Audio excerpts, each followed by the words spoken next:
So in today's video, I want to talk to you about how high ticket sales is changing and what it is that you need to prepare for and expect when it comes to performing well in 2026. And that is either as a business owner or as a high ticket closer, because I promise you, since when I first jumped into this space, which was around 4 years ago, a lot has shifted, a lot has changed. And I definitely expect over the coming 6 months, 12 months, 18 months, that it's going to become a lot more complicated for you to close deals if you are not focusing on these specific things. So let's dive straight into the video. The first thing that I want to talk to you about is the importance of knowing how to sell through pulling as opposed to knowing how to sell through pushing. Now, in my experience, especially when it comes to newbies, whether that's business owners or closers, they believe that high ticket sales is all about just pushing people across the line, going for hard closing tactics, using the gift of the gab and excessive means of persuasion to be able to get somebody across the line. But the reality of the situation is that if you exclusively focus on statements and using statements to change somebody's perspective, it's going to be really difficult for you in 2026 to be an elite performer as a closer or as a business owner and be crushing it with a 30, 40, 50, 60% sales conversion rate. And the reason is because people don't like being sold to. And so if they feel like they are being sold to on a call, what's going to happen is it's going to erode trust, it's going to erode rapport, and it's going to increase sales resistance, which is going to make it a lot harder for you to get the deal across the line. Now, one of the ways that you can go about rectifying this is enhancing your ability to engage in lateral thinking. So if you don't know what lateral thinking is your ability to look at where you are in the conversation and see the different pathways, see the different avenues, see the different directions that you could take the conversation and understand which one is going to be the best pathway for you to take. Now, there's two ways for you to drill this as a skill set.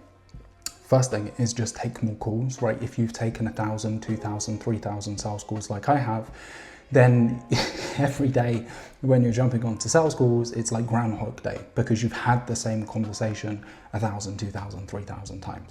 Now, obviously that's the longer term or longer route journey that you can take to enhancing your skill set on that front. But the other thing that you can do is really just focus on refining your skill set when it comes to listening to your sales calls. And so if you go and listen to your sales calls and you pause when you're faced with a particular question or faced with a particular objection, and then quite literally write down all of the different pathways that you could have taken, it will help you to start developing that skill when you're on the calls. And the reason why this is important is because if you enhance your ability to engage in questioning, specifically strategic questioning, then it will put you in the position where you can understand how by framing a question in one way versus framing a question in another way is going to lead to you getting two completely different responses. And ultimately, what all of this is about is controlling the conversation subtly so it makes the prospect feel like they are in control of the conversation so that you can pull them towards the close.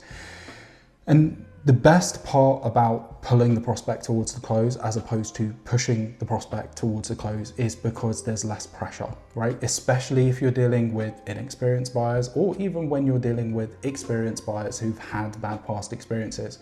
The more tension, the more anxiety, the more stress that you can take out of the conversation, the more informal you can make the conversation feel, the more conversational that you can make the conversation feel, the easier it is going to be for you to be able to get the deal across the line.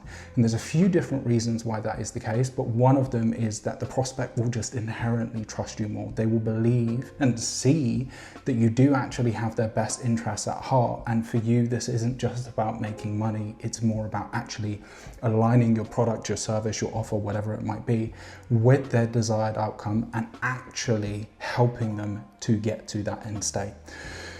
But beyond this, in 2026, the reason why I believe this is going to be so important is because the market is exploding right now, whether it's as an agency owner, whether it's an info product owner, whether it's high ticket closing, everybody and their grandchild are jumping onto the online space. I know 65, 70-year-olds who have come from, a very vast and deep background in executive positions, in corporate, making a transition into high ticket sales or into online business. I also know 15-year-olds, 16-year-olds who could have gone to college, gone to university, and who have started up online businesses because it doesn't make sense for them to follow the traditional pathway.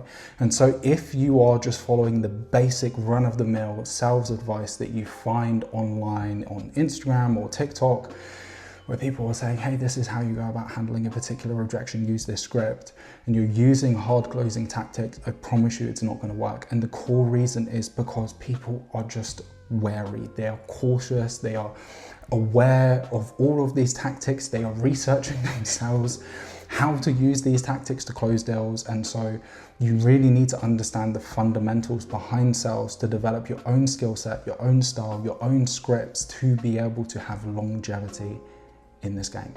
And the last thing is, when it comes to pulling prospects towards the close versus pushing them towards the close, first thing is you're going to get a lot less refund requests because prospects are not going to panic. They're not going to be making an emotional decision. They're going to be making a logical decision because you have logically taken them through the pathway that they need to be able to actually come to the conclusion that they should buy.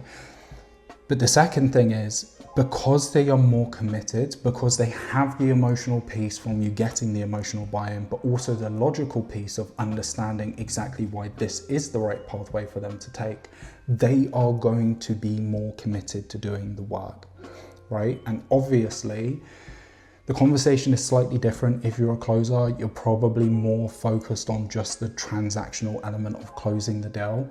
But especially if you're a business owner, you know how important it is for your clients to step into your product or step into your done for you even offer and uphold themselves to the standards that you have set out for them. Because if they don't do the work, they're not going to get the results. You're not going to get case studies. You're going to get a lot of people churning. You're going to lose out on money when it comes to retainers. It's just a headache. So I really, really, really do mean this. If you cannot tell already, start preparing yourself to learn how to sell through pulling, through strategic questions, through active listening, through all of the things that we've discussed already, so that you can have longevity in this space. Otherwise, what's going to happen is it's just going to be a nightmare by the time that you come to September, October of 2026. Now, you can probably guess at this point in time, what I'm saying to you, long story short, is sales is more than scripts, right? You need to have a fundamental understanding, a first principles understanding of how sales works in order to become elite. And so if you want to learn exactly what that looks like, feel free to subscribe, because I promise you, after training literally hundreds of business owners at this point in time, hundreds of closers at this point in time, closing over $3 million in deals myself as Charlie Morgan's top closer, I am going to give you all of the source. So all you have to do is hit subscribe, and just by proxy of you being associated with this channel, you are going to get better at sales, okay? But with that CTA out of the way, let's dive back into some value. So as I have already discussed, I am a massive advocate for focusing on your skill set as opposed to just focusing on learning scripts. And the reason why is, again, it comes back to the point that I was making earlier on. Everybody in this space is using the same scripts, or they're using variations of the same scripts. And the problem with that is, you know, if you jump onto a sales call and you're using the script of, have you ever heard that heavy is the head that wears the crown? Or do you feel like not having the money is the problem? Or do you feel like not having the money is the symptom of the problem? If somebody is well versed in those scripts themselves and they use them on their prospects, or if they have just seen those scripts being used on Instagram or on TikTok, what it's gonna happen is you are going to lose trust and you're going to lose rapport with your prospects, and you're going to increase sales resistance. To give you an analogy to help you to understand why this is the case, let's say, for example, you wanted to get into a relationship, or you just wanted to have more dates, right? So you started working with a relationship coach, and the relationship coach says, hey, look, I've got the best scripts in the world when it comes to being able to get girls to reply to you on Tinder or Hinge or whatever it might be, and then how to actually convert them from being somebody who's interested in your dating funnel to somebody who actually wants to go on a date with you, right? Let's say, for example, whilst you're going through that process of trying to get a girl or a guy to go on a date with you, if that person found out that you were using scripted responses, what do you think would happen, right? Do you think they'd be more likely to go on a date with you? Do you think they'd be more likely to like you as an individual, or do you think they'd be less likely to like you? Do you think that perhaps it's possible that they may not trust you as much, and perhaps it's possible that they may actually be repulsed by you because they feel like you're being fake? It's the same thing in sales. And especially when you are dealing with situations where you are asking effectively a stranger to give you 5K, 10K, 15K, 20K, lo and behold, even 30 or 40K after speaking to them for just 1 hour, authenticity counts for a lot. You need to learn how to be compendious, you need to learn how to be concise, you need to learn how to be persuasive without utilizing scripts. Otherwise, you're going to find it very difficult to be able to get deals across the line. Key thing that I'm saying here is there is no one size fits all approach to sales. Even when it comes to utilizing scripts, and I'm not saying don't utilize scripts at all, but even when it comes to utilizing scripts, you have to understand their use case. You could go through 40% of a fear objection script, and then it no longer makes sense. And you have to know how to dive out of the script and then redirect the conversation back into the script whilst getting sufficient buy-in from the prospect to actually be able to move the needle. So again, I know that there's a lot of people online, whether they're high ticket sales trainers or whether they are just business owner sales trainers, saying high ticket sales is super easy. You can make 10, 20, 30, 40, 50K easily if you just implement this one thing. I'm just trying to be honest with you. I'm just trying to be authentic with you. Like, it's not the case. Sales is really tough. It's the reason why the vast majority of people struggle with it. It's probably the reason why you're watching this video in the first place, right? Because if sales was as easy as just repeating a script or a certain sequence of words to somebody to be able to completely shift their perspective on reality and the fears and emotions that they're facing, if it was as simple as that, then you wouldn't be able to make 50K as easily as everybody is purporting you're able to make. You have to understand it again on a fundamental level. And so the key thing that I'm trying to tell you again from step 2 is that scripts will saturate, right? That's the whole heavy is the head that wears the crown, is it the symptom of the problem, yada, yada, yada. Scripts will saturate. There will be new scripts that come out within the next 3 months, 6 months. You can jump on them if you want to. It's kind of like crypto, like if you're early to certain meme coin and you get in early, yeah, you're going to get those 10, 20, 30, 40x gains. But if you're not, you're wasting your time, okay? You want to understand the core principles behind why the scripts work so that you can have longevity. And this is such a key point, irrespective of whether you're a closer or whether you're a business owner, that you really do want to become exceptional at sales, because being exceptional at sales means that you're exceptional at communication, right? All I'm doing right now is hit record and just talking to you with very few ums, likes, whatever it might be, okay? And that has come from me refining my ability to communicate effectively with people, to be persuasive, to be able to be concise, to be compendious, to demonstrate value when I need to make jokes, whatever it might be when I need to as well, okay? And it is a lifelong skill, whether it comes to networking, whether it comes to business, whether it comes to relationships, you pursuing a relationship, you being in a relationship, whatever it might be. If you can understand the core tenets behind communication on your side and also people communicating to you, it will simplify reality. I really do mean that. I cannot begin to explain it. I'll give you an analogy. I don't want to make this video too long, but for those of you who have gone to the gym, the reason that you went to the gym is you probably just wanted to get into shape, get some muscles, be looking good on the beach or whatever it is. But as a result of going through that process, you realized that actually the main thing that you got out of going to the gym was learning how to be disciplined, understanding the mechanics of self-improvement, understanding your ability to endure pain and push through until you got to the result. All of those different types of things when it comes to mindset. It's the same thing with sales. You get into this, you want to get good at this because you want to be able to utilize this skill set to help you to make more money, to be more persuasive, whatever it might be. But I promise you, when you understand it, like really understand how communication works, how human psychology works, my friend, the world will open up to you. Like there's so many different layers of communication that are taking place in even the daily conversations that you're having, and it completely changes your perspective on reality, and that unto itself completely changes the way that you navigate through the world. Okay, so a little bit of a tangent, but I thought that I'd bring it out. The other thing that I think also is going to kind of get thrown in the bin is the use of urgency tactics. Okay, there's a lot of urgency tactics that people use on their high ticket sales calls. In my experience, these have been getting phased out over the last couple of years as it is anyway, but even more so given that the market is growing, given that people are a lot more aware of what is actually happening when people are trying to persuade or manipulate you, whatever it might be. These tactics aren't going to work as well as they used to. Prime example is incentive-based pricing. Now there's a small cohort of people who still utilize incentive-based pricing. This is more from the era and the age of Sam Ovens, when Sam Ovens was teaching people how to do high ticket sales. But my guy, if somebody tried to use incentive-based pricing with me on a sales call, that's just going to make me not want to buy, right? Because I know that you're lying to me. There's different ways that you can go about structuring things to still be able to create an element of urgency, but realistically, you don't want to be putting external pressure into the situation to get somebody to buy. You want to create internal pressure to get somebody to buy.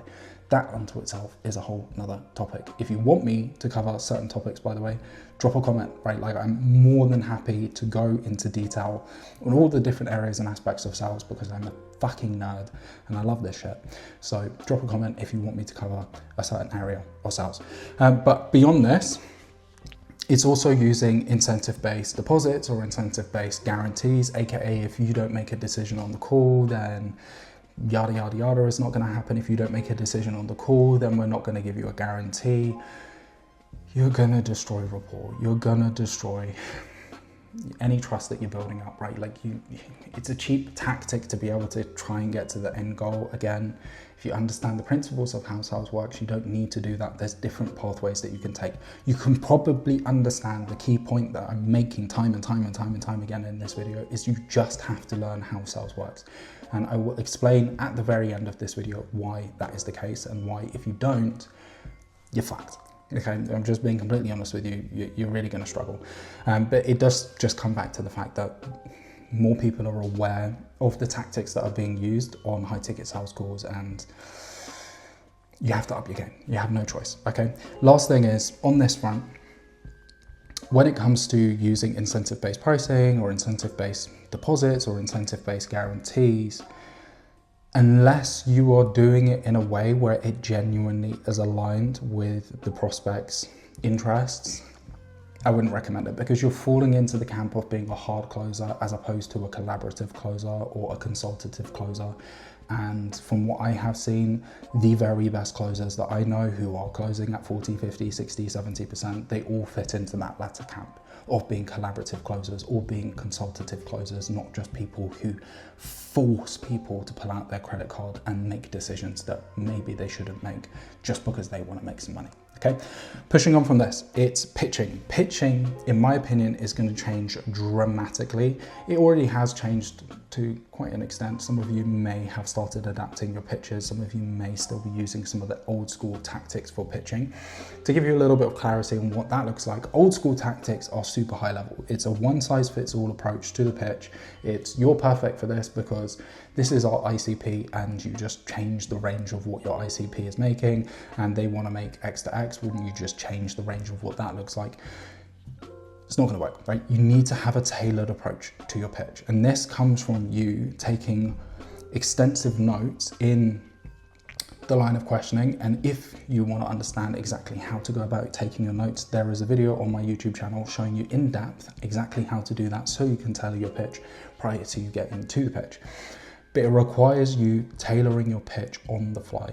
And in order for you to be able to do this, you need to have deep product knowledge, you need to have a deep understanding of the prospect situation, and you need to have a deep understanding of your market and your ICP and what it is that they're looking for. Now, to give you an example of what this would look like, let's say, for example, you're in the line of questioning and the prospect tells you, hey, like, I'm kind of tight on time at the moment, aka I have a bandwidth time objection, right? Obviously you want to try and pre-handle that a little bit in the line of questioning, but when you come to your pitch, you would start going into more depth on the automations that you have available, or on the outsourcing elements that you have available, or on the done for you elements that you have available. And then on the pieces where they need to do the work, you would give them crystal clear clarity on exactly how much time that would take and how reasonable it will be able to be for them to actually do their work so that they can get to X, K, whatever it might be, okay? That's just a very high level example of how you're adapting your pitch. Again, because if you just take a direct approach of, here's the pitch, we do the pitch exactly the same for everybody, it's not gonna move the needle, okay? Even, for example, with that time objection, pre-handling that time objection in the pitch, you wanna bring up relevant case studies of people who've been in a similar situation as them, and then talking about how they were able to use your process, service, product, whatever it might be, despite the limitations that they had in terms of time to be able to get to their desired outcome, okay? Okay, cool. Last thing is, I see a lot of the time, and this is going to be interesting to see how this plays out over the next year.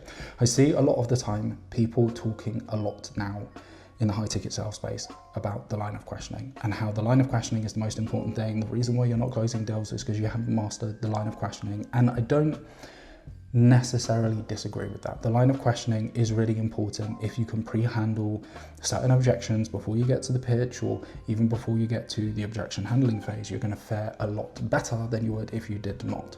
But to me, I believe it's just a marketing tactic. I think the vast majority of sales trainers in this space are purely going heavy on line of questioning because it's something that's a shiny object.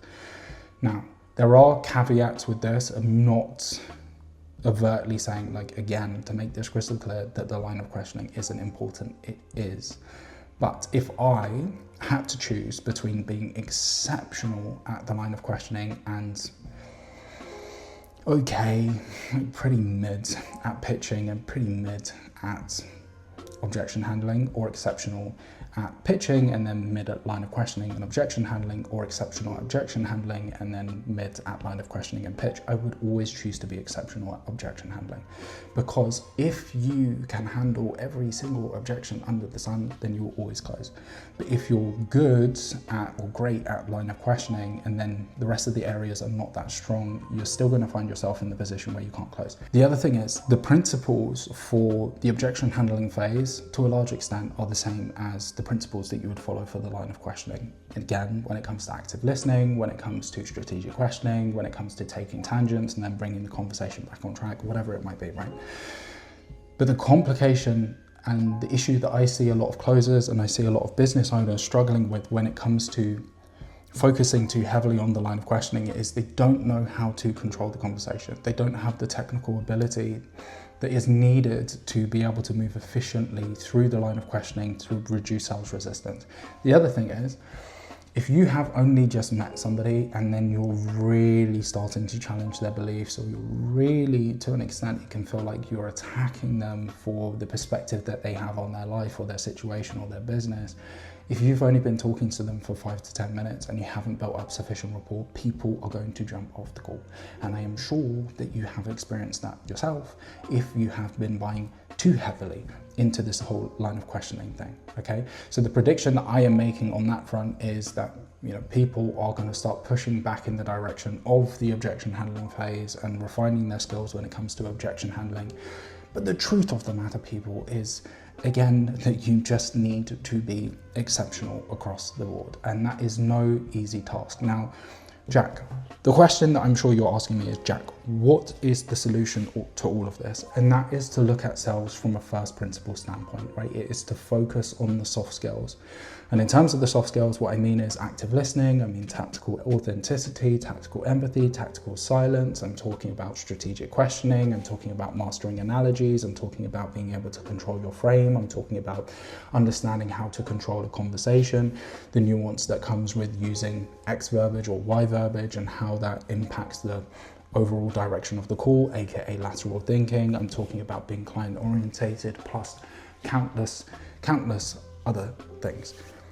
If you master those elements, irrespective of whether you're a closer, irrespective of whether you're a business owner, irrespective of whether the business that you are running right now, you sell it and then in 5 years, 10 years, you're doing something completely different, you will always be able to sell and you will never be broke and you will always make disgusting amounts of money just from understanding these core principles. And so if you would like to get yourself to that stage where genuinely you have the ability to not only earn but also maintain generational wealth, I am talking about you safeguarding yourself for the next 20, 30, 40 years because you understand how sales works and you want somebody to show you the ropes, and you are tired of watching YouTube videos because you're not really getting the level of depth and the level of support that you need to get to where you want to be.